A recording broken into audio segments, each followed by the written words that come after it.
Hey everyone, and welcome to another edition of Mission Workshop Reviews, where I buy and test all the gear so you don't have to. And today I'm going to be diving into one of Mission Workshop's most popular line of bags, the cargo bag. And they have two types of bags, the Vandal and its smaller brother, the Rambler.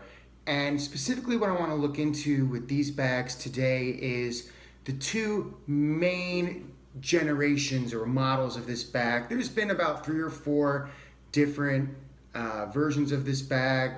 Some changes were bigger than others, but it really breaks down into 2 different versions. There's an old version and there's a new version. And if you're in the market for a Vandal or Rambler, but you don't necessarily want to spend $300 and up for a brand new one, you might be going to eBay to take a look, which personally is a really great place to get bags. I get a lot of bags on there, but you really got to know what you're looking for, because there's all different types of versions on there and they're priced the same. A lot of times you're not going to really notice a difference between an older version and a newer version, but you should know what to look for, because there are differences, and I'm not necessarily saying the newer versions are better. It really comes down to preference.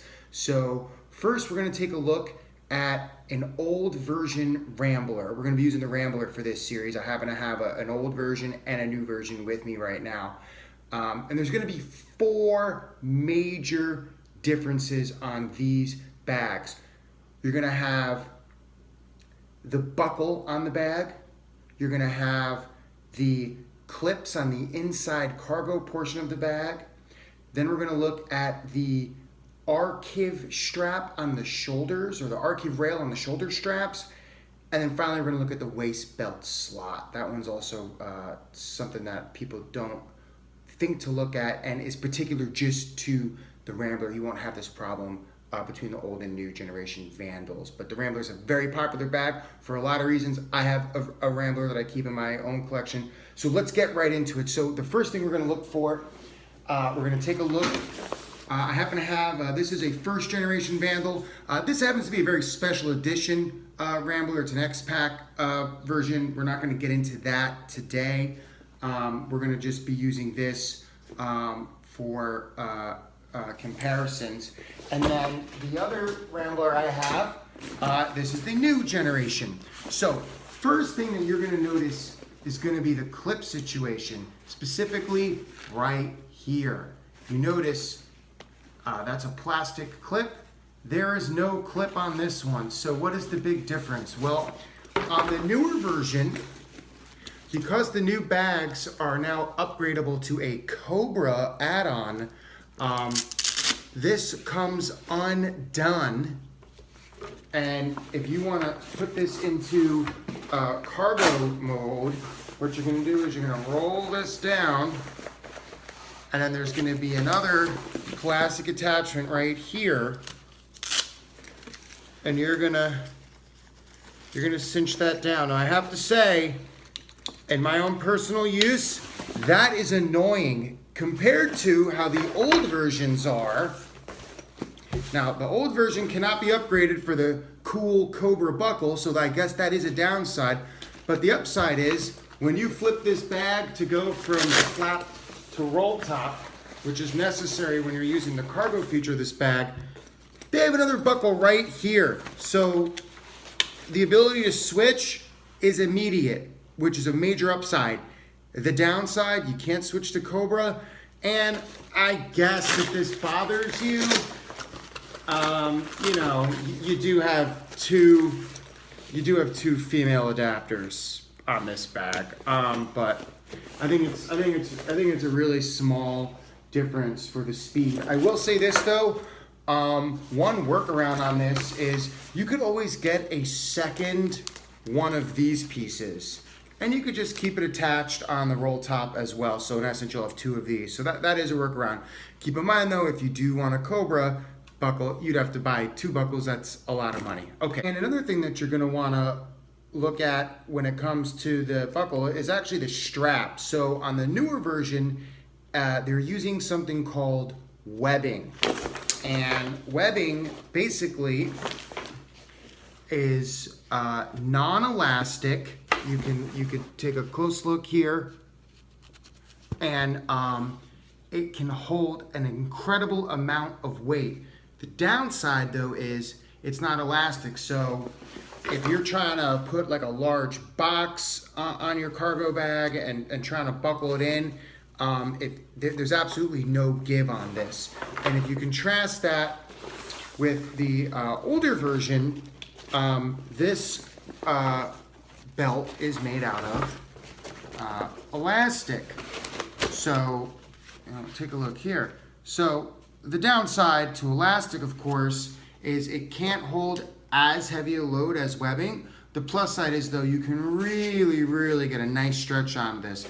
Obviously, every piece of elastic has its breaking point, but you can certainly get more cumbersome, larger loads strapped onto your bag with this. This is particularly good if you're a messenger or bicycling is your main form of transportation.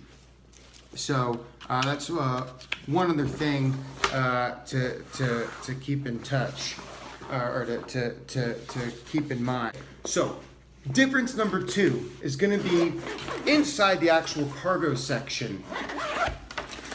On the newer version, they have a very quick action cam. Cinches up, and it opens very fast. On the older version, they have something a little different. They have a typical, or your very typical buckle here. And if you see closely, there's some orange X's. It actually is the Mission Workshop logo. And this is a compression strap, so you push here and then you cinch. So the downside to this is sometimes it snags. This button can get a little sticky. This particular one works great on me, but I have had other bags where it sticks and it can be a little hard to cinch out. So that's something to consider. But a great advantage to this is this buckles, which is great if you're carrying something really heavy, like maybe a bicycle frame or a bicycle rim. One time I actually had to carry a stroller on using my Vandal. My Vandal also has this, and I was able to buckle it in, so it added extra stability for carrying a really heavy load.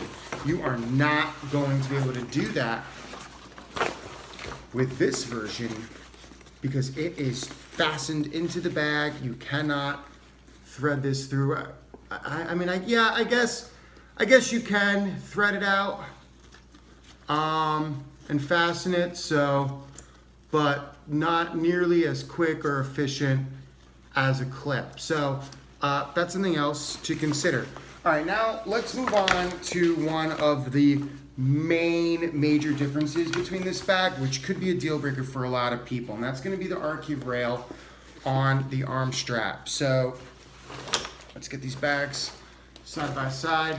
So here you have a typical D hoop system. So actually you have two. You have this, then you have a thicker one here that's great for carabiners and plug-in stuff.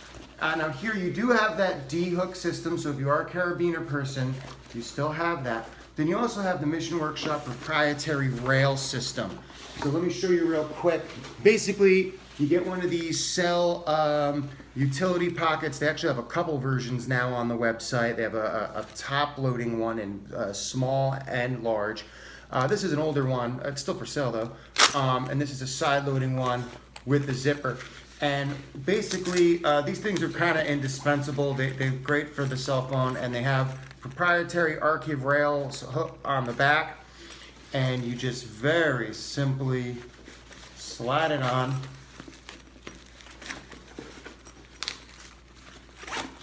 And then you close this back up.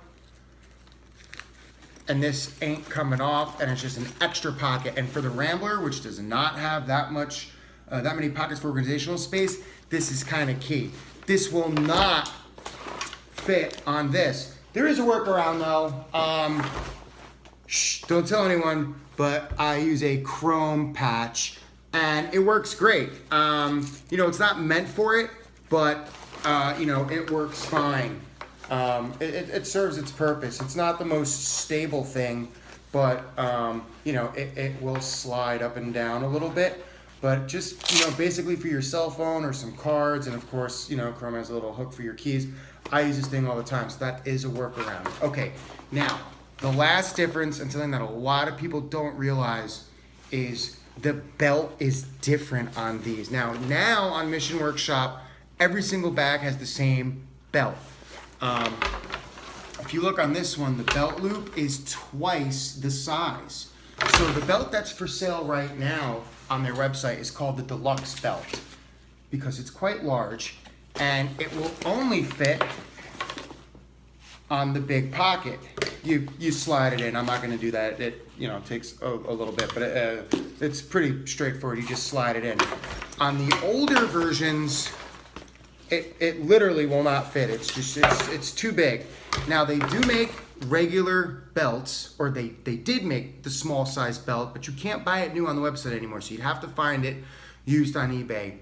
Occasionally you'll see them, people will usually throw them in with a bag. I've never seen it sold by itself. So if a waist belt is something that's extremely important to you, if you plan on really doing some hiking with heavy loads, then you really need to be cognizant of that. But in my experience, I've packed the Rambler to its brim and I've never needed to use the waist belt.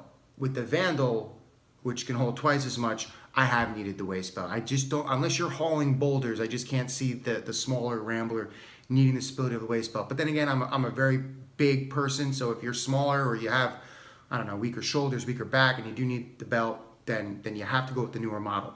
So anyway, all right, that basically covers it. I just really wanted to go over with you guys the differences between an old version Rambler and a new version Rambler. This will apply also to the Vandal, some of the more popular bags.